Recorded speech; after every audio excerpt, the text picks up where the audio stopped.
Salut à tous, c'est Pangdash et bienvenue sur cette vidéo qui aujourd'hui va parler d'écoute de soi. Sujet particulièrement complexe parce que plein d'injonctions contradictoires.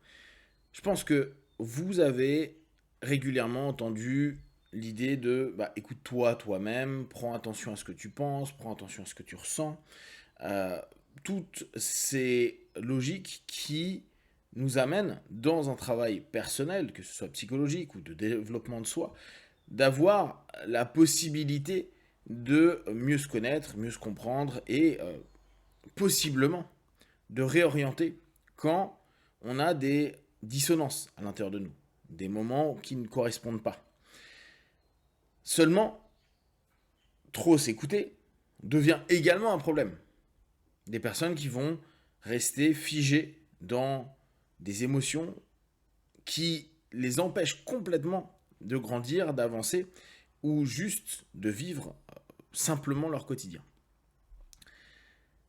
Pour ceux qui ont vu la vidéo d'il y a quelques jours où je dis que, à mon avis, on a un moment, un autre, cette étape de passer par le mal, et là encore, hein, je rappelle, passer par le mal ou la souffrance pour dépasser les choses, plutôt qu'attendre que le subconscient, une partie de soi ou un élément extérieur fasse avancer une situation que l'on vit en nous, à ce moment-là, on pourrait se dire, bah ouais, mais si je dois passer par la souffrance, par le mal, je sais que je vais le ressentir, je peux l'écouter, mais je ne vais pas m'y plier.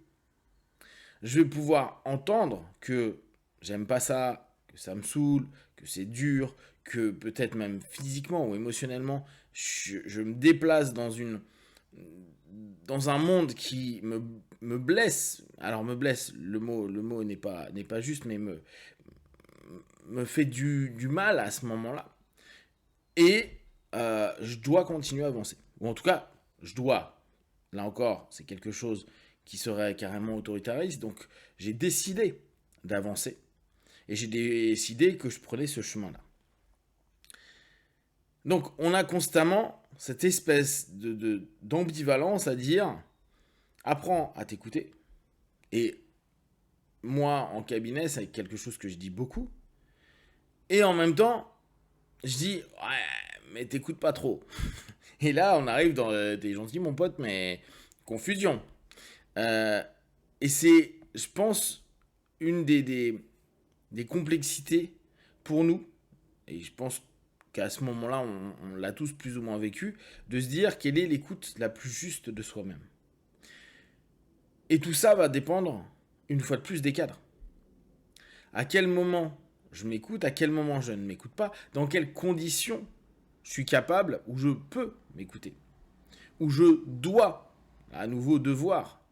Parce que je pense à un cas d'un pote qui est quelqu'un d'hyper athlétique, qui a eu plein de signaux de son corps au travers de blessures lourdes, qu'il y avait peut-être quelque chose à aller travailler psychiquement, ou même faire des recherches plus physiques pour comprendre pourquoi il y a autant de blessures.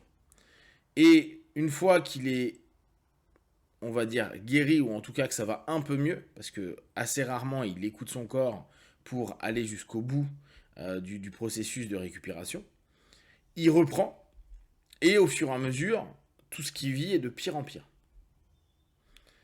C'est-à-dire que ça va vers des blessures ou des pathos qui deviennent de plus en plus lourds. À tel point qu'il a un risque à un moment ou à un autre de ne plus pouvoir marcher ou avancer. Là, il y a quelque chose à mettre en lumière. Et là, c'est une manière peut-être excessive, mais on le fait tous plus ou moins, où on va dire oui, mais je vais pas écouter ça parce que mes enfants passent avant, parce que mon mari, ma femme passe avant, parce que mon travail passe avant, parce que tout ce que vous voulez passe avant. Je peux pas maintenant. Combien de fois on l'entend? Je peux pas faire ça maintenant. Mais il y a 10 ans, tu pouvais pas le faire, et dans 10 ans, avec cet état d'esprit et cette orientation psy, bah tu le feras pas non plus.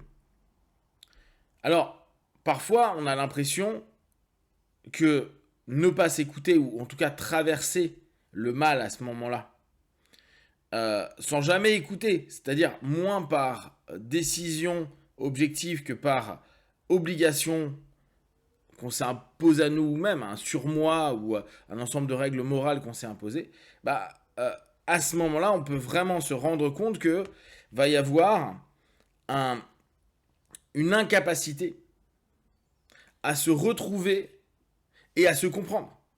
Parce que, certes, il y a des moments où il faut serrer les dents et il faut être OK pour se dire là aujourd'hui, je vais pas écouter tout ça ou pendant quelques mois, je vais pas écouter. Je sais d'entrer dans un cadre défini. Pendant 1 mois ou 6 mois, je vais faire ça.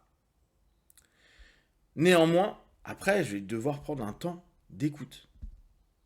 Je vais devoir observer, comprendre, réaliser les choses.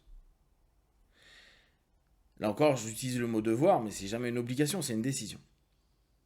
Et on a dans cette démarche la sensation qu'on ne sait pas s'écouter. Soit on chipote sur tout, sous l'idée de c'est l'écoute intérieure, l'écoute de mes émotions, etc. Soit on ne s'écoute pas du tout. Et c'est, quand on regarde, exactement ce qu'on fait avec les autres. Parfois on les entend, mais on s'en fout complètement. Et assez rarement, on porte de l'attention à ce qui est dit, on les interroge, on les met en valeur, on les met en lumière, on se pose pour les écouter, à la place de revenir toujours sur je, moi. Donc, ce qui est intéressant, c'est de se dire, qu'est-ce que peut être pour moi, et là je pense que chacun devra définir ce qui est une juste écoute, pour me permettre d'être à la fois apte à me dire, ok, là il y a des signaux. Ces signaux sont répétitifs, au travers d'émotions, au travers de sensations corporelles, au travers de fonctionnement cognitif. Et à quoi ça me mène? Qu'est-ce que ça m'apporte? Est-ce que passer par le mal amène un retour sur l'investissement qui est suffisant pour complètement supplanter tous ces mots? Ou est-ce que je ne fais que continuer à dégrader à un moment donné ma personne, que ce soit cognitivement, physiquement, émotionnellement, et dès lors, me retrouver dans un état où je suis une loque sur les différentes parties de soi-même, et dès lors, ne faire après que subir et ne plus du tout être apte à quoi que ce soit, sachant que même si à ce moment-là on peut s'écouter, il est parfois trop tard. Et on le sait, là aussi, reprenez avec des personnes. Il y a des personnes qu'on aurait pu ou qu'on aurait dû écouter dans des situations de vie, la plupart du temps personnelles, et qu'on n'a pas fait et que maintenant on ne peut plus le faire. Et ça on ne pourra plus jamais le faire. On le fait, on l'a fait, ou pour certains, le feront. C'est quelque chose d'assez commun. Ne pas s'écouter au bon moment. Ne pas vouloir entendre. Parce que là aussi, quand on commence à s'écouter, il faut quand même accepter le message. C'est pas juste dire j'ai noté l'information et puis je le mets dans un bouquin. Je le mets sur une fiche de notes. Non. C'est ok, et maintenant quelle dynamique je vais faire? Qu'est-ce que je vais mettre en place pour? Qu'est-ce que je vais m'imposer à? Quelle orientation je vais développer? Donc, apprendre à s'écouter au bon moment pour prendre en compte l'ensemble des informations qu'il y a, sans trop le biaiser par rapport à l'ensemble des objectifs qu'on s'est donnés, parce que parfois on va devoir peut-être transformer son objectif, voire faire demi-tour ou prendre un autre chemin pour aller vers autre chose. Vous en êtes où au niveau de votre écoute personnelle? Est-ce que vous êtes plus à vous surécouter? Ou peut-être vous surécouter dans des domaines et pas du tout dans d'autres? Ou est-ce que, au contraire, vous vous écoutez jamais et que vous en avez déjà payé le prix sur un des domaines physiques, psychiques, émotionnels, voire spirituels? Si vous avez des questions et des remarques, et surtout là, si vous avez des expériences, partagez sur Facebook, YouTube. J'y répondrai le plus rapidement possible. Et comme d'habitude, de tout ce que je propose, ne prenez que ce qui est bon et juste pour vous. Testez, observez, analysez et concluez. Be one. Ciao.